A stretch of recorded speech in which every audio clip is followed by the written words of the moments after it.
축하드립니다.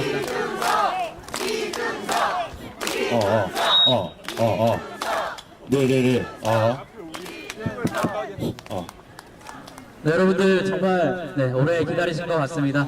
지금부터 본격적으로 이준석 의원 현안 관련 기자회견 시작하도록 하겠습니다. 먼저 첫 번째 가장 중요한 순서라고 할 수 있겠죠. 이준석 의원의 기자회견 먼저 들어보도록 하겠습니다.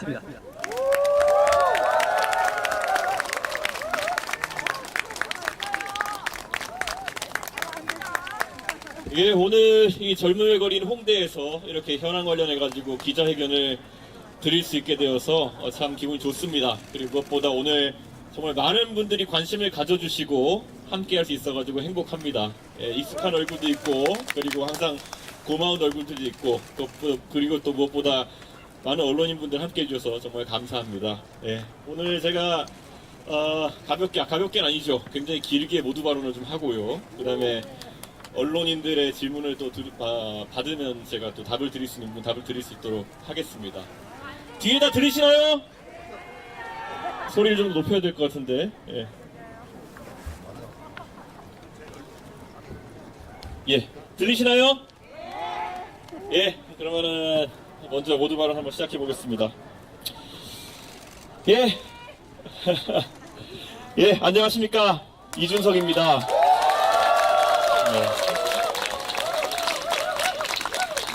예, 항상 가장 엄혹한 시기에 해빙이라고 하는 것은 금지된 무언가를 소리 높여서 외치는 것으로부터 시작됩니다.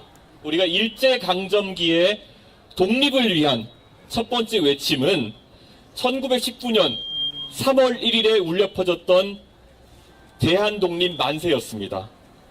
그 뒤로도 27년간 선열들의 피땀 어린 노력으로 독립을 쟁취했습니다. 그런데 그때 19년 3월 1일에 누군가가 가장 첫머리에서 그 말을 밖으로 외치는 것은 엄청난 큰 용기를 필요로 하는 것이었을 겁니다. 김인현 독립선언서에 이름을 올렸던 33명은 그 뒤로 정말 어렵고 힘든 삶을 살았습니다. 그들은 한 분 한 분 사회 지도층이었지만 자손들에게는 많은 것을 물려주지 못하고 다만 대한민국의 역사 속에서 명예로운 이름을 남겼을 뿐입니다. 오늘 저 이준석은 각오하고 크게 한번 외치려고 합니다. 세대교체, 이제는 우리! 이렇게 외치고 싶습니다.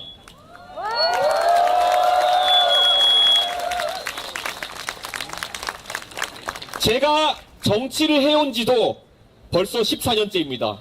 그동안 정치의 희로애락을 온몸으로 느꼈고, 그리고 기라성 같은 인물들의 흥망성쇠의 과정을 지켜보면서 많은 것을 느꼈습니다. 그 과정에서 제가 일관되게 지켜온 원칙이 있습니다.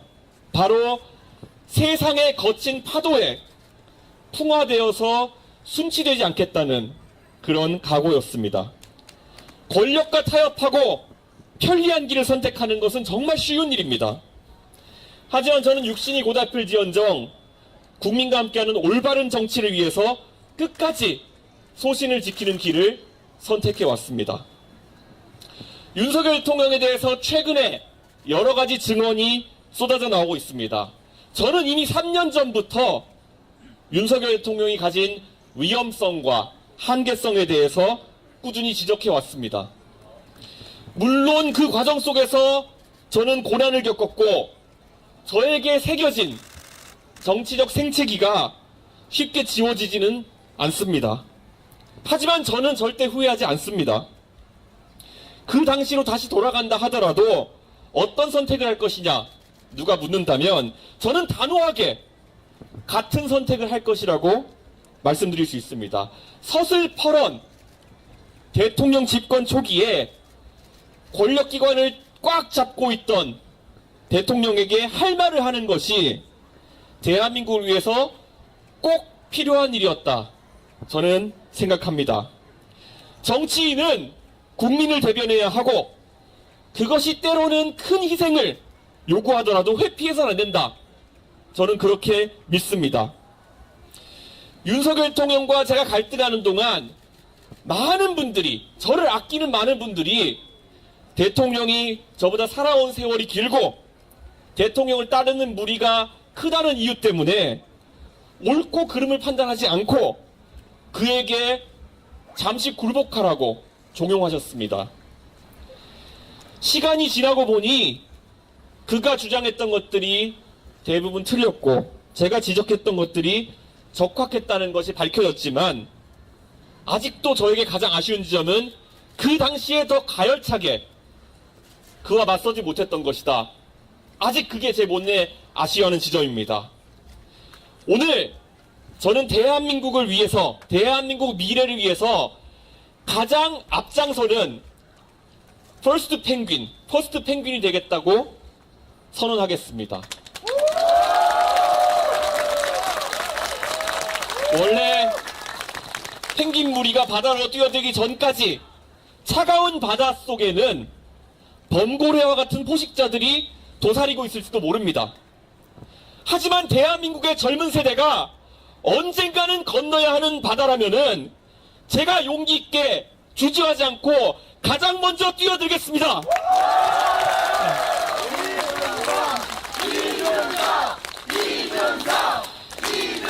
지금 대한민국은 거대한 변화의 기로에 서 있습니다. 그 변화가 올바른 방향으로 일어나야 된다고 저는 생각합니다. 대한민국은 최근 지성과 반지성의 대립구도로 접어들고 있습니다. 우선 우리는 대한민국의 반지성과 전면전을 벌여야 합니다. 제가 연휴 기간 동안 페이스북을 둘러보았습니다. 하버드 대학교 시절 동문 수학하던 제 친구들이 세계로 흩어져서 각자의 위치에서 AI 기술 발전에 대해서 깊이 있는 토론을 펼치고 자기 의견을 주장하는 것을 볼 수 있었습니다. 그들은 AI가 어떻게 인간의 역할을 대체해갈지, 그 변화에 어떻게 적응할지, 어떻게 이 과정 속에서 새로운 비즈니스를 만들어낼지, 어떻게 사람이 AI 시대에도 끝까지 사람으로서의 경쟁력을 유지할 수 있는지에 대한 고민을 나누고 있었습니다. 하지만 조금만 시야를 돌려서 그러면 한국에 있는 사람들은 어떤 고민을 하고 어떤 게시글을 페이스북에 소비하는가를 봤는데 참 안타까웠습니다. 가장 많이 소비된 내용은 제 페이스북의 알고리즘도 무너졌는지 이미 오래전에 대법원 판결로 거짓으로 판명난 부정선거 음모론과 같은 허위 정보였습니다. 우리가 지향해야 될 지성의 파도 속으로 뛰어드는 것이 아니라 부정선거 음모론과 같은 반지성의 늪에서 허우적거리는 대한민국의 현실이 너무나도 안타까웠습니다. 물론 어느 나라에나 어느 곳에나 음모론에 경도된 사람들이 존재합니다. 달 착륙 조작설, 지구 평평설, 프리메이슨, 9.11 테러 자작설 등 황당한 주장들이 전 세계적으로 소비됩니다. 하지만 성숙한 사회라고 하는 것은 이러한 음모론을 걸러내고 정화하는 능력을 갖춘 그런 사회를 이야기합니다. 대한민국은 이미 천안함 폭침과 광우병 파동이라는 반지성을 우수한 국민들의 집단지성으로 극복한 경험을 가지고 있습니다. 그러나 광우병 파동과 천안함 폭침에 대한 논쟁이 대한민국에 과연 남긴 것이 무엇입니까? 일부 음모론자들은 그런 주장을 통해서 정치적인 이득을 조금 봤을지 모르겠습니다. 하지만 생각해 보십시오. 대한민국은 광우병 논란으로 중대한 통상교섭의 위기를 겪었습니다. 그리고 천안함 폭침 음모론으로 대한민국 사회는 안보를 목전에 두고 분열되었습니다. 더 나아가 적의 공격으로 희생된 장병들의 유가족들은 또 한 번 상처를 입어야 했습니다.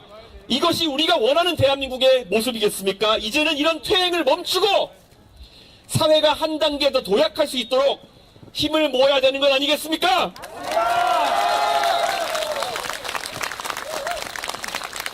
생산적이고 다룰 가치가 있는 내용들이 논쟁의 장으로 나와야 합니다. 예전에 있었던 논쟁, 과연 보편적 복지가 옳냐, 맞춤형 복지가 옳냐 하는 논쟁은 매우 치열했지만은 그 자체로서 가치가 있는 논쟁이었습니다. 우리 대한민국 사람들의 삶을 결정하는 주제였기 때문입니다. 그리고 이 논쟁은 아직까지도 현재 진행형입니다. 국민 여러분, 우리는 지금 거대한 도전에 직면해 있습니다. 경제적, 외교적, 정치적 위기 속에서 대한민국이 어디로 가야 될지 정말 혼란스러운 상황입니다. 심지어 중국의 전기차가 소매시장에 진입하기 위해 가지고 대한민국의 렌터카 회사들을 인수하는 상황에까지 이른 상황입니다. 이것은 단순한 시장 경쟁이 아닙니다. 대한민국의 산업 경쟁력을 놓고 전면적으로 우리가 짚어보는 국가적 대응이 필요한 그런 상황입니다. 그런데 지금 우리 정치권에서 보여주는 모습이 어떻습니까? 정작 이 중대한 경제적, 외교적 도전에 대한 논의는 사라지고 터무니없는 음모론과 반지성이 정치의 중심을 차지하고 있습니다. 선거 부정 음모론을 퍼뜨리며 중국이 개입해서 그렇다라는 황당한 주장을 하는 사람들이 있습니다. 중국에 실제 존재하는 그런 위협이 아니라 망상을 따라다니는 이런 행태가 바로 가장 중국을 이롭게 하는 그런 행동 아니겠습니까?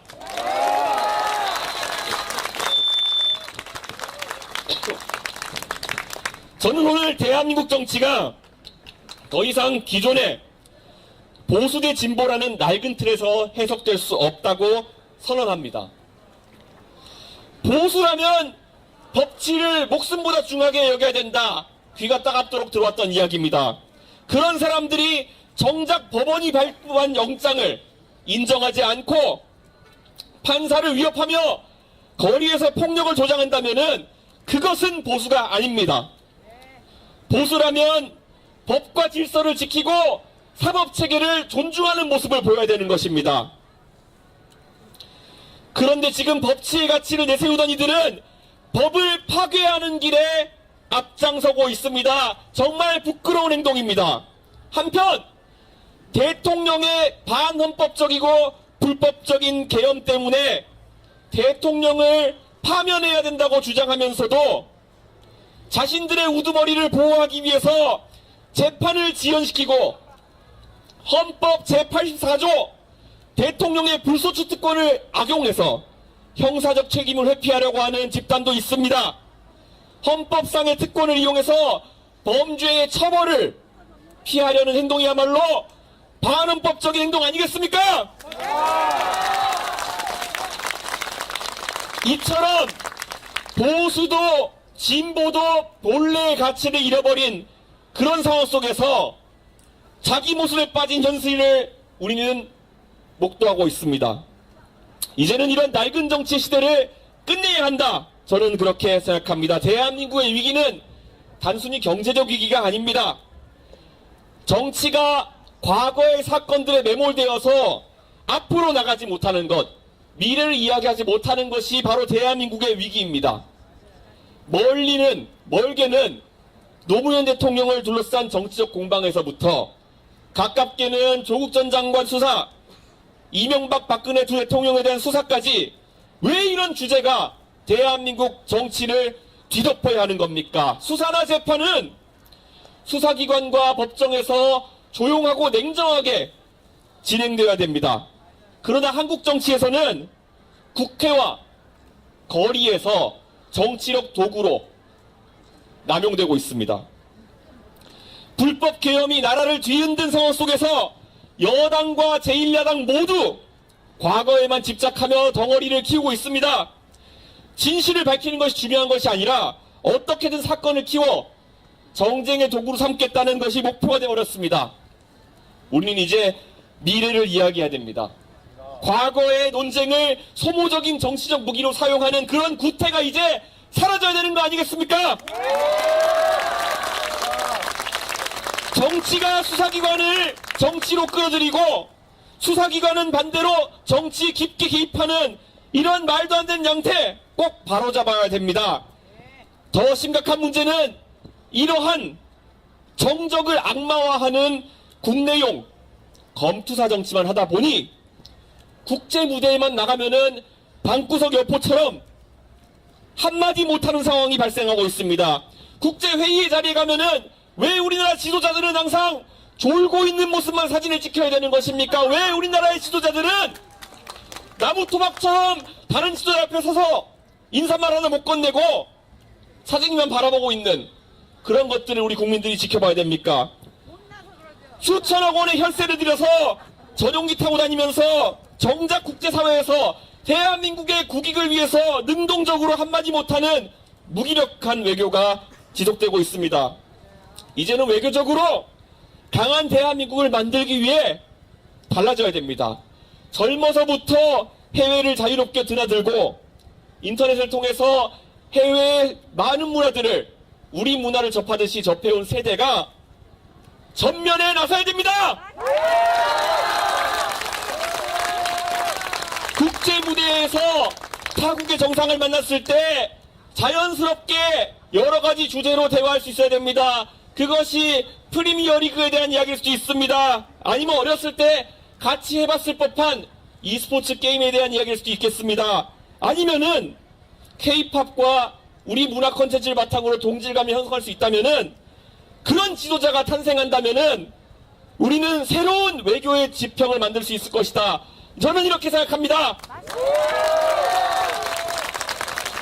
저는 대한민국이 완전히 탈바꿈하기 위해서는 세 가지를 반드시 뜯어 고쳐야 된다라고 생각합니다. 첫째, 대한민국에서 연공서열이라는 그 문화가 젊은 세대의 앞길을 가로막는 수단이어서는 안 됩니다. 지금 대한민국 곳곳에서 훌륭한 교육을 받은 젊은 세대가 연공서열의 장벽에 막혀서 뜻을 펼치지 못하고 있습니다. 젊은 나이에 정치에 뛰어들어 당당하게 경쟁하고 실력을 보여줘도 너는 아직까지 젊으니까 기다려라. 아직 네 차례가 오지 않았다. 우리도 예전에 기다렸다. 이런 말을 들어야 했던 제가 선택했던 길은 전당대회에 나가서 수십 년간 정치해온 선배들보다 나은 실력을 보여줘서 제 역할을 쟁취하는 것이었습니다. 막연하게 기다려라. 너는 젊지 않냐. 더 배워야 된다. 이런 가스라이팅이 대한민국을 정체시켜온 것입니다. 우리는 올림픽에서 가장 잘하는 선수를 국가대표로 내보냅니다. 이건 대원칙입니다.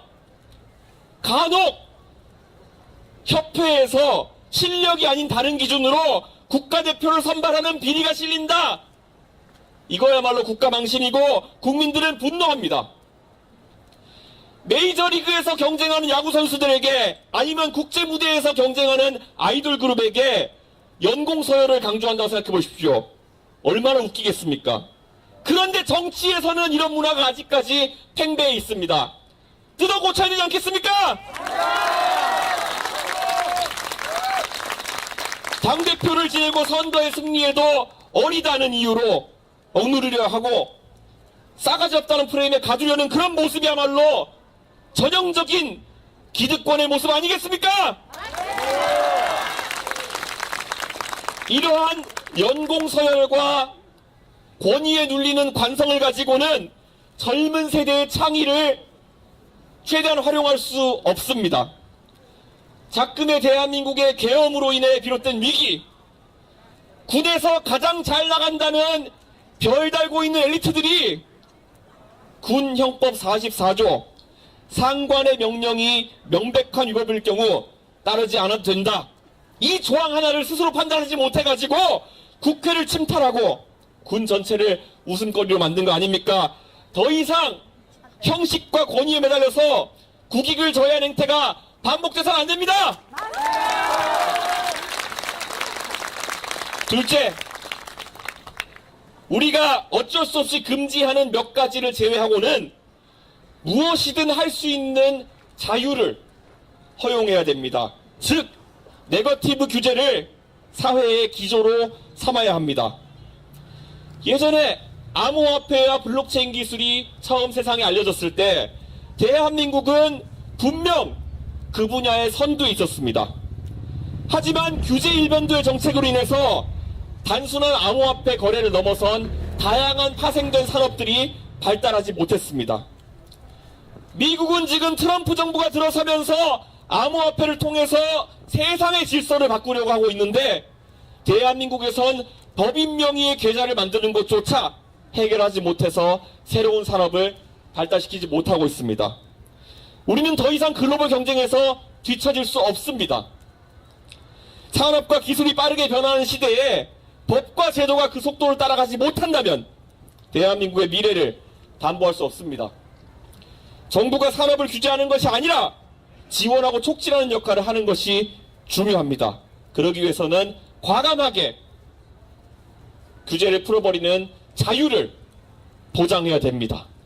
셋째, 교육에 대한 대대적인 투자를 통해서 사람이 가진 꿈의 길이라는 것이 부모의 재산이나 가정 환경에 따라 제약받는 것이 아닌 그런 공정한 세상을 만들어야 합니다. 사람의 가치를 높이는 교육에 올인해야 됩니다. 대한민국은 더 이상 출발선이 불공평한 사회가 돼서는 안 됩니다. 주로 우리가 사회 정의를 실현하는 방법 중에서 세금을 걷어서 가진 자의 것을 덜 가진 자에게 나누어서 경제를 지속하고 사회를 발전시킨다는 말은 대체로 맞는 말입니다. 하지만 이제 이것만으로는 사회의 공정성을 유지하기 어려운 것이 현실입니다. 이재명 대표가 자기 돈도 아닌 것을 국민들에게 25만 원씩 나눠준다고 했는데 과거만큼 거기에 대한 반응이 뜨겁지 않은 것은 그 일시적인 행복이 지속 가능한 행복이 아니라는 것을 국민들이 너무 잘 알기 때문 아니겠습니까?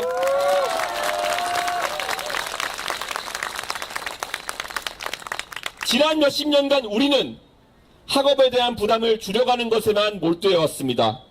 물론 시대에 맞게 공부해야 할 영역과 과목이 변하고 방식이 좀 바뀔 수는 있겠지만 그 결과 객관적인 지표는 꾸준한 기초학력 저하를 보여주고 있습니다. 대학에 진학해도 중등교육에서 빠진 부분들을 학생들에게 가르치느라 분주하고 서열화를 방지한다는 이유로 입시에서의 많은 평가는 절대평가화되어서 학생들은 일부 과목에만 집중하는 현상이 심화되고 있습니다. 공적 영역에서 교육에 대한 투자와 목표치를 확실하게 올려야 되는 거 아니겠습니까? 고기를 잡아주는 것보다 고기를 잡는 법을 가르쳐주라는 그 평이한 격언처럼 대한민국이 몰두해야 될 것은 자라나는 아이들 하나하나가 더 높은 수준의 교육을 받을 수 있는 그런 세상 아니겠습니까? 교육 기회의 불평등이 미래의 불평등으로 이어지는 악순환을 끌어내는 것이 무엇보다 중요합니다. 출신 배경과 부모의 경제력과 관계없이 누구나 공정한 출발선에서 시작할 수 있도록 해야 합니다. 적어도 공부 열심히 하고 입 바른 소리 하면서 똑바르게 살면 여느 중산층 가정에 태어나서도 당대표가 될 수 있고 막강한 권력과 맞서서도 국민들의 선택을 받아서 국회의원이 될 수 있고 큰 덩어리에 속하지 않고도 새로움을 주장하면서 승부하면은 더 큰 역할을 국민들이 맡겨줄 수 있다는 믿음, 그 믿음이 살아있어야지만 대한민국이 더 역동적이지 않겠습니까?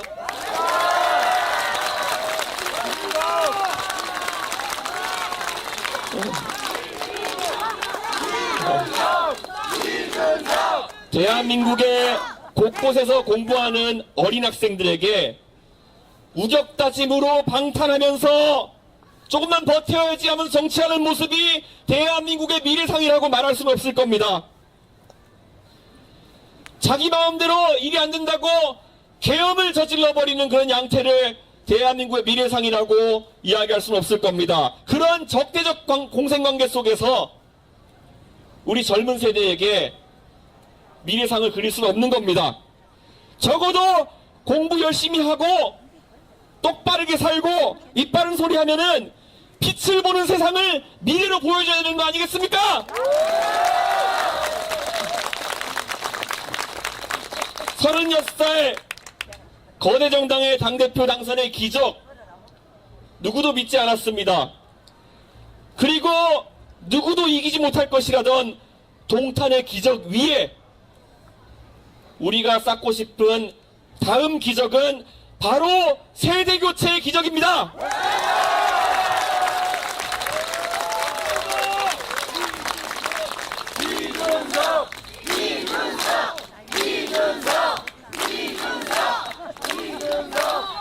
이미 더 이상 새로운 고기를 올릴 수 없을 정도로 다 타버린 고기 불판을 새로운 불판으로 갈아야 하는 시대적 사명이 무겁게 느껴집니다.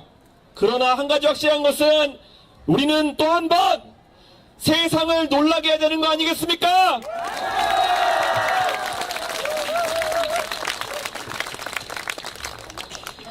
존 F 케네디는 43살에 미국의 지도자가 되어서 사람을 달에 보냈습니다. 마찬가지로 43살의 토니 블레어는 영국의 수상이 되어 제3의 길을 제시했습니다. 46살의 빌 클린턴은 걸프 정쟁의 승리로 이끈 현직 부시 대통령을 꺾고 IT를 중심으로 미국의 중기를 이끌었습니다. 46살의 버락 오바마는 흑인 최초로 미국의 대통령이 되었습니다. 변화는 과감한 세대교체와 함께 일어나는 겁니다. 이들을 부러워할만 할 것이 아니라 대한민국도 과감하게 세대 전환과 구도 전환을 해야 됩니다. 저들이 한 것을 우리가 못한 이유가 뭡니까?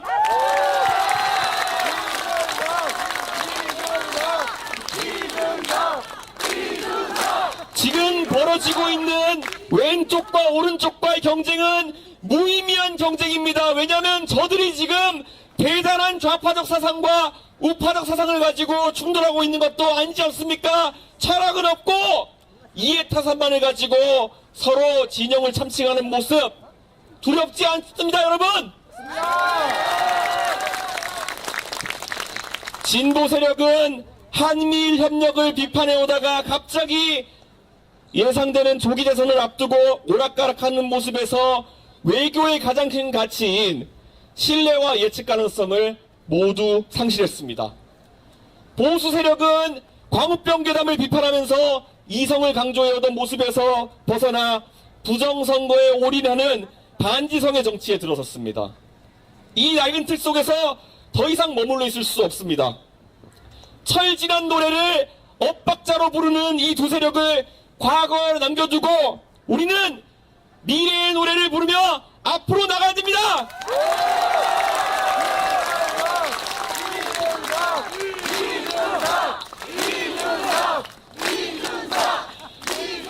오늘 저는 이 자리에서 단호하게 이야기합니다. 대한민국의 평균 연령은 1981년생입니다. 선진국에서 태어나서 자란 우리 세대가 이제 대한민국을 선진국에 걸맞게 한 단계 더 업그레이드 합시다. 그것은 정치를 바꾸는 것에서 시작합니다.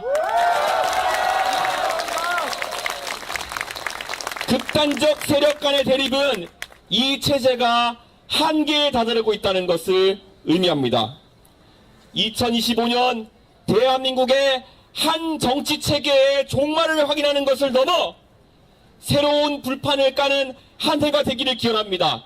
정치인에 대한 방탕과 부정선거와 사법불복을 노래하는 정치질과 결별하고 미래를 설계하고 국민의 삶을 노래하는 그런 정치를 선보이겠습니다.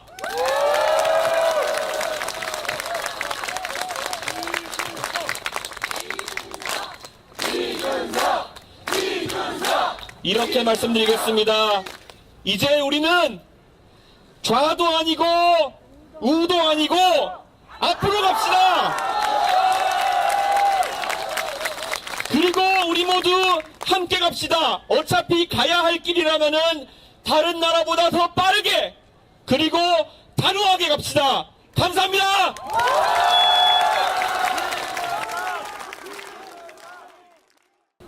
안녕하세요. 예, 의원님 저기 말씀 잘 들었습니다.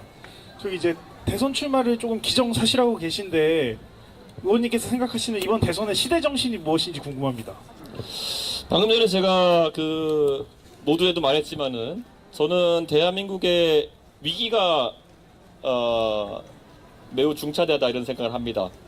그리고 사실 지난 대통령 선거에서 윤석열, 이재명 두 후보가 붙었던 대선은 저도 참여했지만 정말 경제나 안보나 교육이나 외교에 대한 논제가 하나도 다뤄지지 못했던 그런 대통령 선거였고 그 결과 우리는 대장동이 네 거냐 내 거냐를 가지고 다투던 두 사람들이 3년이 지나서도 그 논쟁을 벌이면서 정치를 무너뜨리는 모습을 지켜봤습니다. 그러니까 저는 비정상의 정상화가 큰 틀에서 중요하고 무엇보다도 아까 말씀드렸던 것처럼 지성을 회복하는 것이 중요하다 이런 생각을 합니다.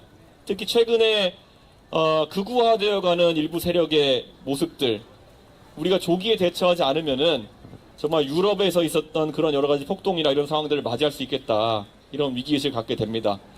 그리고 아까 말씀드렸던 것처럼 선진국이 되었기 때문에 이 선진국의 마인드를 가지고 국가를 운영할 수 있는 세력이 집권해야 된다.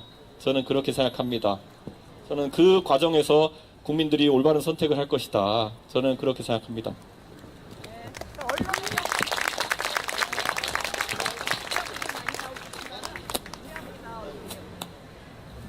네, 안녕하세요. 그 연설문 잘 들었습니다. 그 세대 교체를 이야기하신 뒤에 교육, 경제, 외교 등과 관련된 현실이나 이제 문제점, 개선 방향을 대략적으로 하는데 오늘 연설하시는 그 내용이 이 앞으로 발표하실 공약의 큰 밑그림이라고 봐도 될는지 좀 궁금합니다.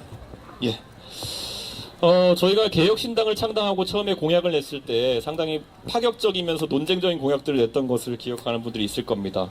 그리고 우리가 그때 지적했던 위기와 미래는 1년이 채 지나지 않아가지고 실제 위협으로 드러나고 있습니다. 그때 저희가 지적했던 것 중에 하나가 예를 들어 지하철 무임승차 문제 더 이상 이대로 방치해서는 안 된다. 그래서 저희 나름의 대안으로 바우처제를 도입하자부터 얘기했었는데 그때 그것을 갈라치기니 무슨 뭐 이렇게 했던 사람들은 작금의 지하철 적차가 감당할 수 없는 수준이라는 기사를 보면서 무슨 생각을 하고 있을지 궁금합니다. 결국에는 그 반대만 하면서 결국에는 무슨 개혁을 얘기해도 갈라치기라고 비판하고 결국에는 파퓰리즘적으로 나갔던 사람들이 미래에 대안이 되지 않는다는 것은 확실하다고 생각합니다. 그래서 마찬가지로 이런 부분에서 굉장히 논쟁적인 이야기들을 공약에 많이 담아낼 계획이다 이렇게 말씀드리고요. 외교 같은 것은 아까 제가 지적했듯이 지금 다른 정치인들에게는 태생적 한계가 존재할 수밖에 없을 것이다 이렇게 봅니다. 우리가 아까 제가 지적한 것처럼 많은 대통령들이 해외 외교 현장만 가면은 나무토막처럼 서 있고 급기야는 정작 외교 무태에서는 한마디도 못하고 걸어 내려오면서 자기 수행원들과 잡담하다가 바이든 날리면 논란 같은 걸 만들고 근데 이거는 대한민국 외교에 굉장히 심각한 문제인 겁니다. 외교를 전용기 타고 돈 펑펑 쓰고 다니면서 한 발짝도 앞으로 나가지 못하는 외교가 지속되고 있는데 그런 부분에 대해서도 아주 저는 이건 인물론으로 변화를 가져와야 된다 그런 생각하고 있습니다. 그리고 교육에 대해서는 앞으로 자세한 공약을 발표할 기회가 있을 거라 생각하지만요. 저는 교육에 있어서는 이 마찬가지로 이번에 교육감 선거를 보시면은 보수 진영의 착각이 적나라하게 드러났습니다. 단일화만 하면 이길 수 있다는 식으로 보수 교육감 후보가 나와가지고 정교조 얘기만 하다가 그리고 또 뭐 왜 교육감 나오신 분들이 보수 성향의 정치 유튜브 나가셨는지는 모르겠지만은 그런 데만 나가다가 보궐인데도 보기 좋게 깨지는 그런 상황이 있었습니다. 저는 보수 진영이라고 한다면 교육관도 냉정하게 다 갈아치워야 된다고 생각합니다. 지금 AI 문제를 계속 거론하지 않을 수 없는데 지금 우리가 당면의 현실이라고 하는 것은 사람이 서서히 AI와 로봇으로 대체돼가는 현실이 이미 목전에 다가온 겁니다.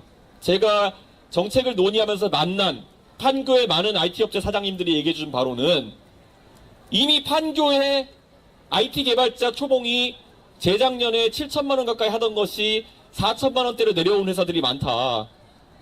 왜냐? 가장 먼저 대체되는 일자리가 초급 일자리다. 대학에서 많은 것을 배우고 나와서 사회에 이제 취업해서 더 스킬을 키워나가고 초년생으로 살아가야 될 우리 젊은 세대가 가장 먼저 AI와 로봇으로 대체되고 있다는 겁니다. 그럼 저는 이 문제에 대해 가지고 장기적인 관점과 단기적인 관점에서 대책을 내놔야 되는데 그 해답은 교육에 있을 것이다. 이렇게 보고 더 이상 이제 아까 보수적 교육관도 말이 안 된다 생각하는데 지난 한 20년 동안 제가 아까 기자회견문에서 얘기했던 것처럼 자꾸 내용을 빼주고 난이도를 낮추고 이런 방식으로 가가지고는 우리 사회에 충분한 인재를 공급하기 어렵다. 저는 그래서 과거 미국에서 부시 정부에서 낙오방지법 NCLB라든지 아니면은 오바마 정부에서 모든 학생 성공법이라든지 이런 것을 통해서 교육의 질을 확 높이기 위한 노력을 했던 것처럼 저는 대한민국도 적극적인 교육재정 투입을 해야 된다. 이렇게 생각합니다. 의대 증원에 갖다 놓을 돈이 그렇게 몇 조씩 있다 그런다면은 그 돈이야말로 우리 중고등학교 학생들이 절대 뒤처지지 않도록 투입돼야 된다. 이렇게 생각합니다. 저는 교육에 방점을 찍고 대한민국 문제를 풀어나가겠습니다.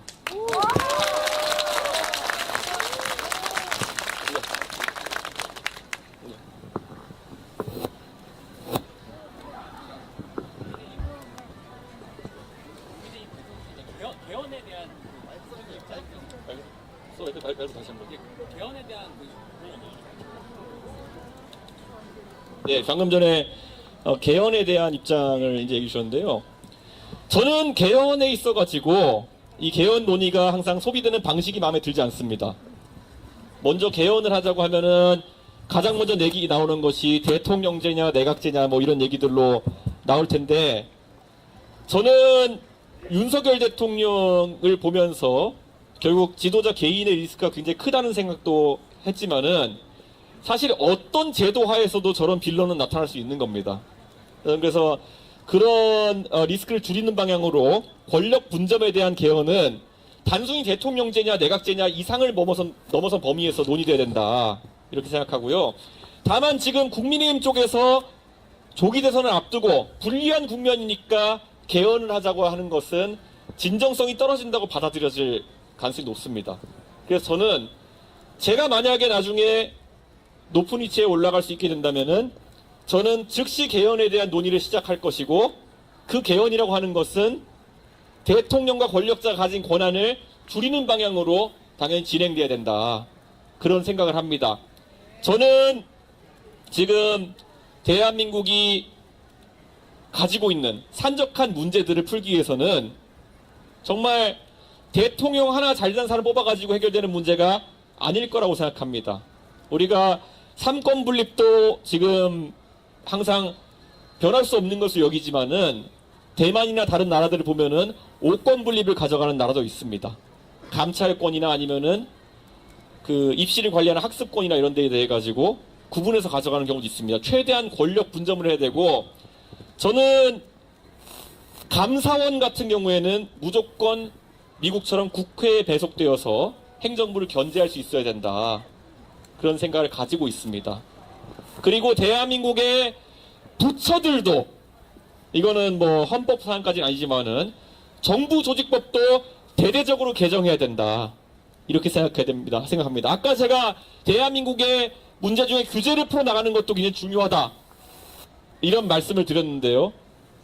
저는 우리나라에서 지금 나눠진 부처 조직 체계상 일을 할래야 할 수 없는 구조들 아니면 중복된 업무를 하고 있는 부처들이 너무 많습니다. 예전에 제가 윤석열 대통령이 대선 나갈 때 이런 큰 틀에서의 정부조직법 개정을 얘기했더니 대통령이 안 했다가 사실 이런 문제가 발생한 것도 있습니다.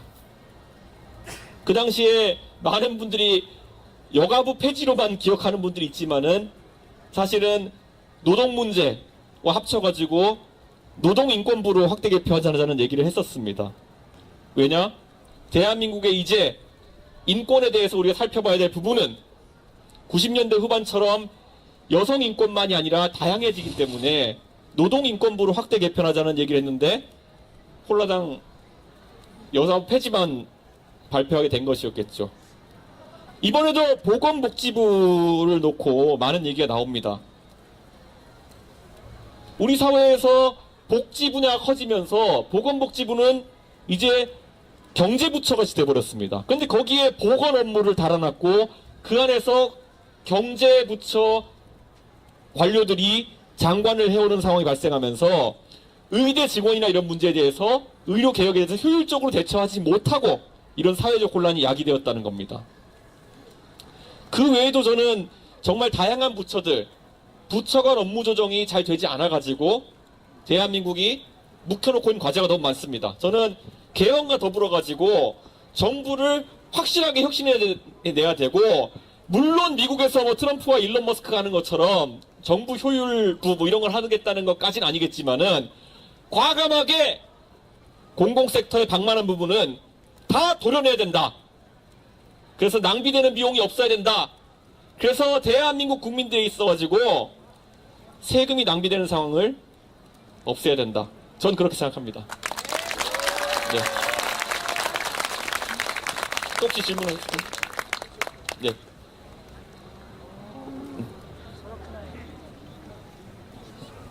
오늘 명시적으로 그래서 대선 출마 선언하시는 건지 우선 궁금하고, 네. 번째는 단일화 가능성은 아직 열려 있는 건지도 궁금합니다. 예, 대선이 있다면은 저는 그 안에서 역할을 할 겁니다. 예. 그리고 제가 이렇게 단언코 이야기하는 것은 제가 나이가 올해 이제 40이 되었는데요. 예. 이게 나이가 들어간다는 게 축하받는 일인지는 모르겠습니다만은 그런 생각이 듭니다. 제가 아마 보수 진영을 사랑했던, 보수 진영을 지지했던 많은 분들이 느끼는 비애와 허탈감의 연장선일 수 있겠습니다. 저는 제가 27살에 박근혜 대통령이 저에게 정치를 하라고 제안했을 때 그저 가지고 있던 꿈은 제가 하고 있던 교육봉사단체에 아이들이 겪고 있는 어려움, 그런 것들을 해소해보겠다는 생각으로 정치에 들어왔습니다.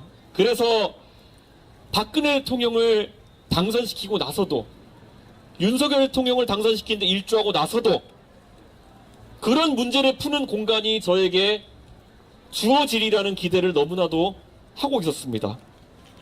너무 하고 싶었고요. 그런데 안타깝게도 콩 반쪽도 나눠먹지 않으려고 하는 것이 권력의 습성이었던 것 같습니다. 네. 그렇게 13년, 4년을 기다려왔습니다. 그런데 꼭 그거 하고 싶습니다. 제가 원래 정치 들어오기 전에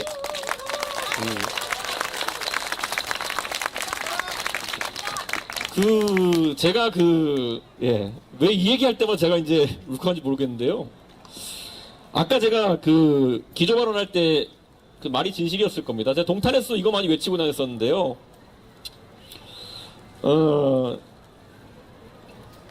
그 사다리가 살아있는 게 너무 중요합니다. 예.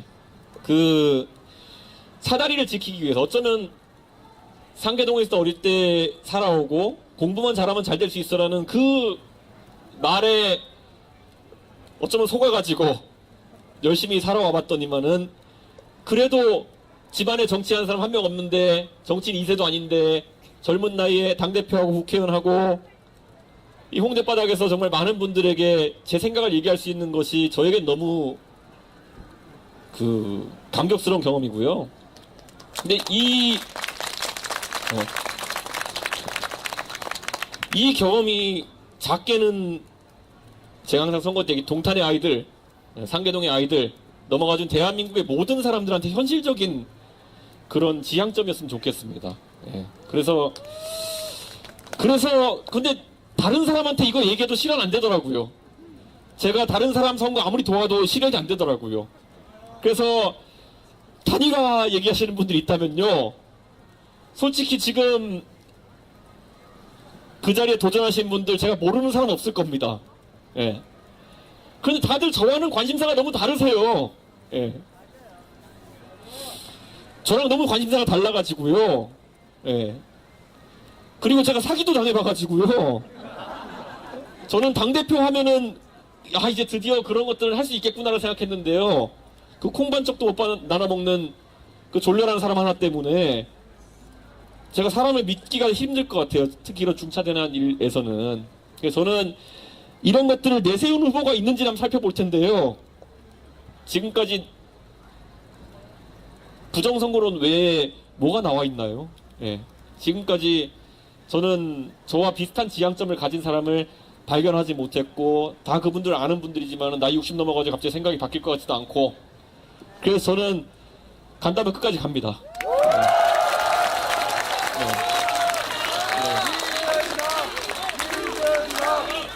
이게 근데 제 경험상 이 길이 가는데 기름도 많이 먹고 가는 길에 주유소도 많이 들려야 되고 하는데, 예. 가다가 만약 기름 떨어지면은 뛰어서라도 가겠습니다. 예.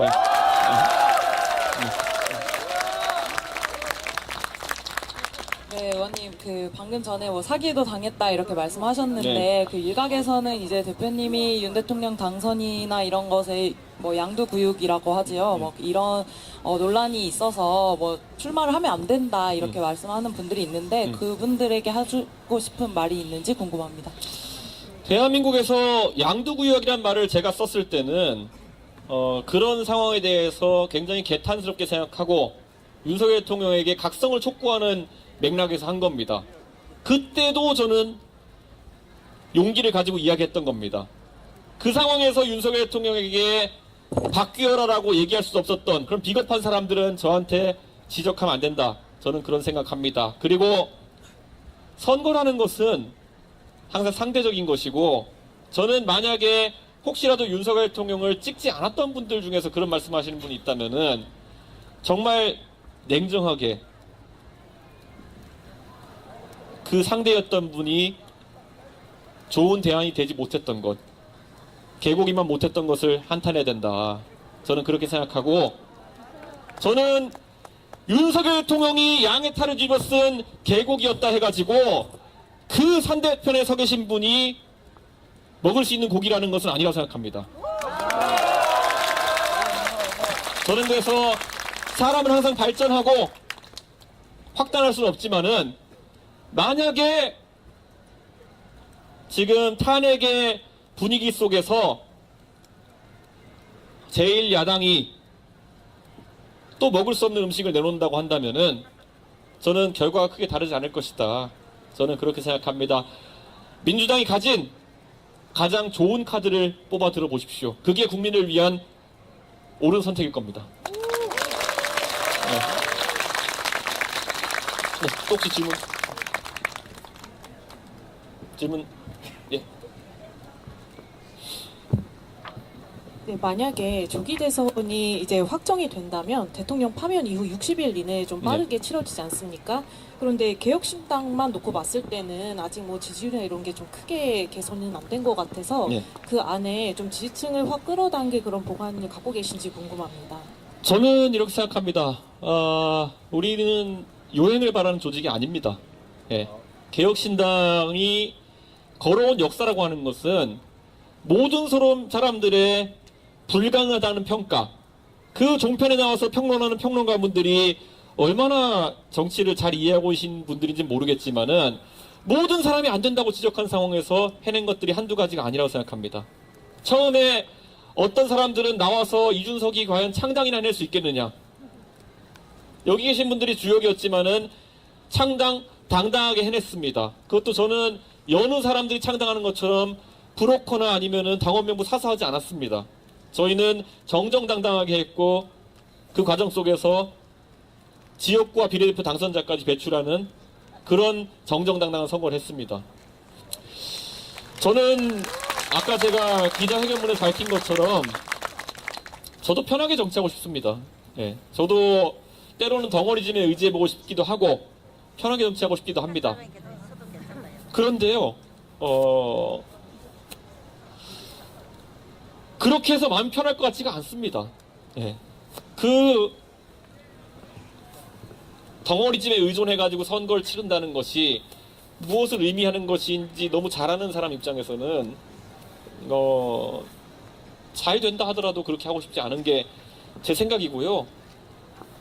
아마 지금 저희를 바라보면서 하는 많은 의구심과 그리고 비판의 지점들, 어쩌면 저 개인으로서도 당대표 하겠다 그랬을 때 들었던 비아냥이기도 하고요. 예. 뭐 참가의 의의를 두는 것이냐 이렇게 물어본 사람들이 굉장히 많았죠. 그때 저는 답했습니다. 최고위원까지 많이 해봤는데 당대표 되려고 하는 거지 왜 내가 참가의 의의를 두고 당대표 선거에 뛰겠느냐. 그걸 증명하는 데는 3주가 채 걸리지 않았습니다. 동탄에 나갈 때 젖자싸 하려 나가는 거냐고 물은 사람 많았습니다. 네. 아니죠, 이기려고 나가는 거죠 라고 얘기했습니다. 지금도 저는 당당하게 얘기한다면은 이길 각을 보고 갑니다. 그래서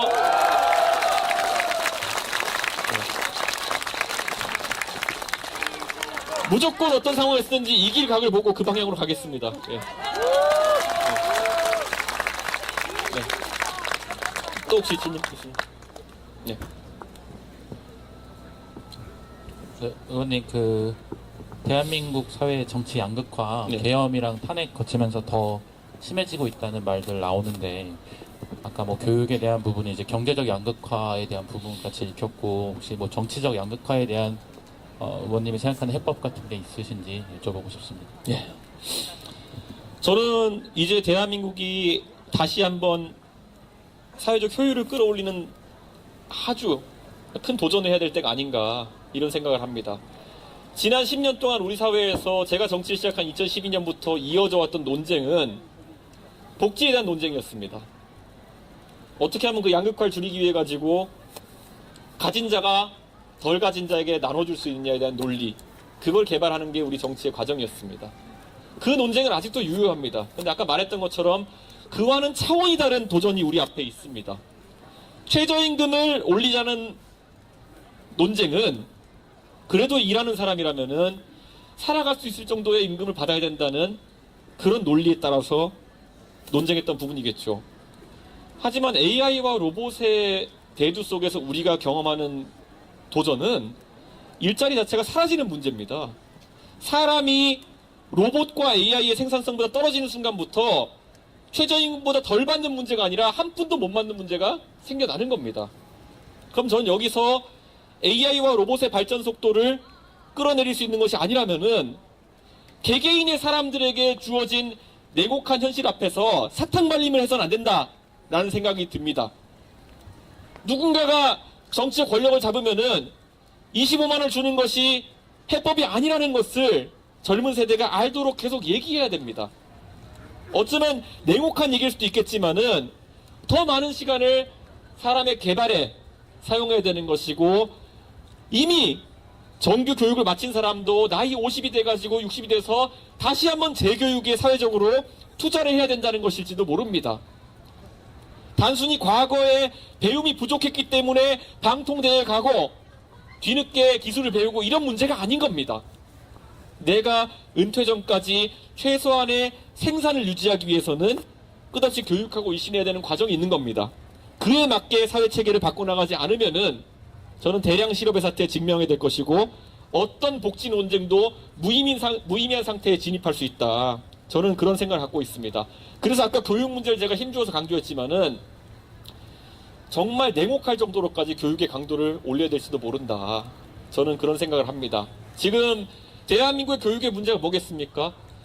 과거에는 우리가 일제 성취도 평가나 이런 걸 통해 가지고 어느 지역에 어떤 학생들이 교육의 어려움을 겪고 있고 이런 것들을 파악해 가지고 대책이라도 세울 수 있었지만은 지금은 그것이 줄 세우기다, 위화감 조성이다 이래 가지고 교육에 있어서 합리적인 의사 선택을 할 기반 자료 자체가 존재하지 않는 상황이 되어 갑니다. 저는 이 상황에서는 조금 더 교육의 강도를 높이는 것이 중요할 것이다. 저는 그런 생각을 합니다. 그리고 예? 정치 양극화에 있어서는 아까 제가 지성과 반지성의 대결이라고 얘기했습니다. 광우병 시위를 논리적으로 비판했던 사람들이 부정선거를 붙들고 있는 것은 스스로의 자기 모순이고 부끄러움입니다. 광우병에 대해서도요, 이성적으로 논리적으로 비판했던 사람들은 그러면 안 되는 겁니다. 왜냐? 광우병에 대해서는요, 이성적으로 논리적으로 비판하는 사람도 있었지만은 내 가족의 먹거리의 문제이기 때문에 더 감성적으로 민감하게 반응했던 분들도 있습니다. 그분들의 생각은 나름 또 존중받아야 되는 겁니다. 하지만 그것이 과학적이지 않다는 이유로 비판했던 사람들이라면은 지금 이 부정선거에 대한 논란도 마찬가지로 비판해야 되는 것인데, 정치적 이득을 위해서 굉장히 무책임한 사람들이 이런 선동을 이끌어 나가고 있습니다. 저는 정치 양극화를 풀 수 있는 방법은 합리적인 대중의 이성과 책임 있는 사람들의 자세라고 생각합니다. 저는 대한민국의 대중은 토론의 장이 펼쳐지고 논리적인 고민의 장이 펼쳐지면은 이런 사안에 있어가지고 합리적인 판단을 할 수 있다. 저는 그런 역량을 갖춘 게 대한민국 국민이다. 이렇게 생각합니다. 그런데 이렇게 음모론이 판을 치고 선동이 갈수록 격화되는 이유는 책임 있는 지도자야 할 정치 지도자들, 그리고 이름이 알려진 셀럽들이 오히려 그런 토론회장에 나서는 것을 주저하고 도망다니고 있기 때문이다. 저는 이렇게 생각합니다.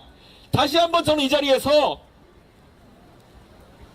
부정선거론을 그렇게 강하게 주장할 거면은 황교안 대표, 민경욱 의원, 요즘 유명세를 타고 있는 전환기 씨, 이런 분들 모두 토론의 장에 응해야 된다. 이런 생각을 합니다.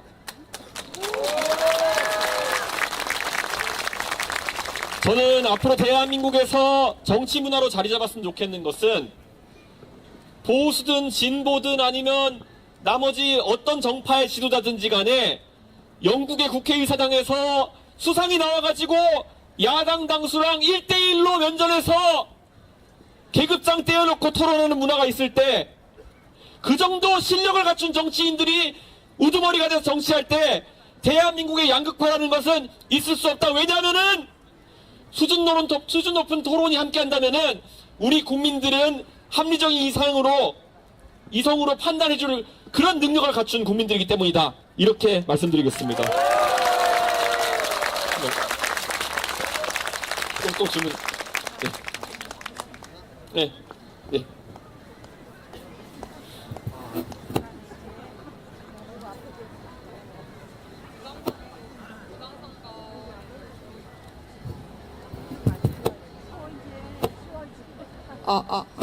그 황교안이나 이 강사께서 이제 토론을 하자고 했는데 안 이유를